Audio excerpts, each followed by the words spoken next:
के दृष्टिकोण में ये वार्षिक बजट का एक पहलू बहुत ही महत्वपूर्ण और उल्लेखनीय है।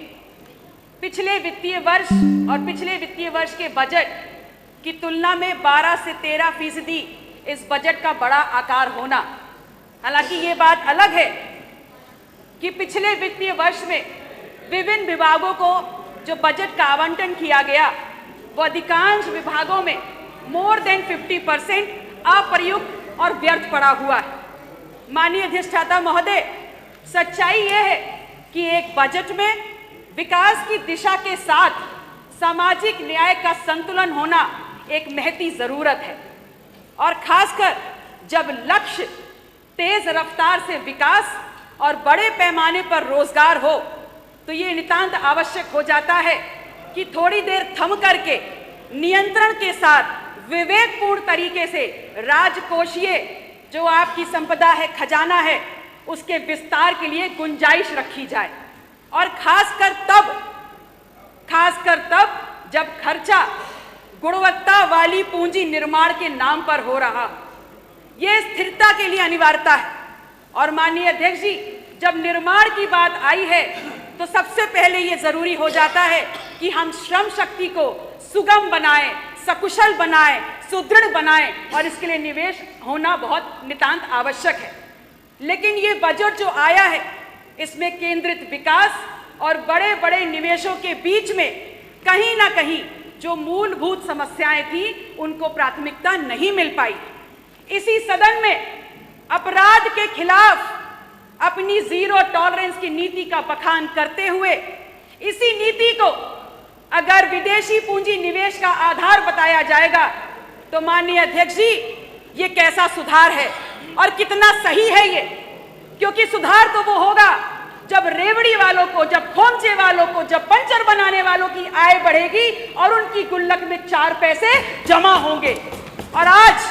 अगर विदेश पूंजी निवेश यहां आता है और लगातार उसमें वृद्धि होती है तो ये मेहनत का समाज, जिसको ठंड नहीं रोक पाती, जिसको धुंध नहीं रोक पाती, जिसको बरसात नहीं रोक पाती, जिसको आंधी तूफान नहीं रोक पाता, और जो अगर एक दिन काम ना करे तो उसके घर का चूल्हा नहीं जलता, माननीय अध्यक्ष जी, उसके रोजगार भी नहीं बचेंगे और उसकी जिंदगी भी नहीं बचेगी। ये उत्तर प्रदेश जो एक विशाल राज्य है, कृषि प्रधान राज्य है, खुद सरकारी आंकड़े इस बात का ब्यौरा देते हैं कि विगत 2016-17 के आंकड़ों के सापेक्ष आज हमारी सकल घरेलू आय कृषि और कृषि से संबद्ध क्षेत्रों के कारण आज दुगनी हो गई। तो ये बहुत ही चिंतनीय विषय है और विशेष अटेंशन चाहता है इस सदन का कि हम इस बात पे ध्यान दें कि अगर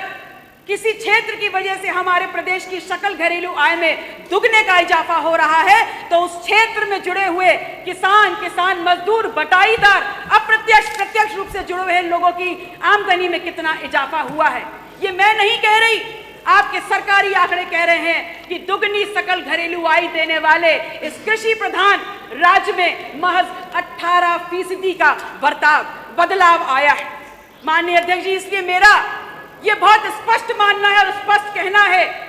कि ऐसे किसी क्षेत्र से जहां हमारी सकल घरेलू आय दुगनी होकर आई है, जो हमारी गाढ़ी मेहनत की कमाई है, ऐसे पैसे को सरकार के द्वारा सिर्फ और सिर्फ अपने राजनीतिक उद्देश्य की पूर्ति के लिए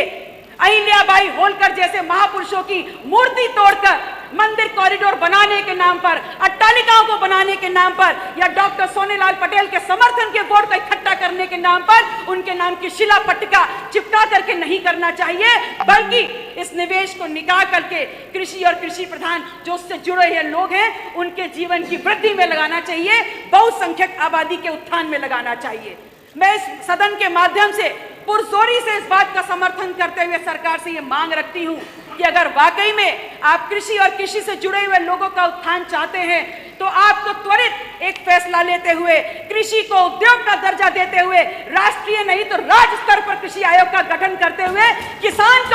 किसान को बल बनाने वाली एक फैक्ट्री मालिक की तरह ये अधिकार देना चाहिए कि उसकी फसल से जो उसके खेत से जो फसल निकल के बाजार में जाएगी उसका बाजारी मूल्य स्वयं किसान तय करेगा, सरकार तय नहीं करेगी। तब तो मानेंगे कि आप चाहते हैं इस देश का अन्नदाता समृद्ध हो। माननीय अध्यक्ष जी, अगर सरकार की नीतियां ऐसी नहीं है जैसी हमारी अपेक्षा थी कि आप जितनी बड़ी घोषणाएं कर रहे हैं उतनी बड़ी घोषणाओं को आमली जामा पहना करके आप धरातल पे लाने का काम करेंगे, जिससे सर्व समाज, सर्व वर्ग, चाहे वो किसान हो, चाहे युवा हो, चाहे नारी हो, चाहे व्यापारी हो, चाहे मजदूर हो, जल्दी खत्म कर लीजिए माननीय सदस्य। अगर ऐसा नहीं होता है 5 मिनट हो गए हैं तो ये महज आंकड़ों का खेल है। 30 सेकेंड। माननीय अध्यक्ष जी, हमें पुनः इन आंकड़ों को गंभीरता से देखना होगा, क्योंकि आंकड़े प्रभावित करते हैं। लेकिन ये बजट जो हमारे सामने प्रस्तुत किया गया, ये झूठे आंकड़ों की वानगी है। और इस वक्त हमारा दृष्टिकोण और इस वक्त हमारी अनिवार्यता खर्च नहीं होनी चाहिए। इस पर हमारी अनिवार्यता और प्राथमिकता निर्माण की तामीर होनी चाहिए, क्योंकि देश और राष्ट्र कोई भी और भविष्य का निर्माण सिर्फ तभी कर सकता है घोषणाओं के दम पर नहीं, जब आपके पास सुदृढ़ और कुशल। धन्यवाद पल्लवी जी। माननीय अब्बास अंसारी जी,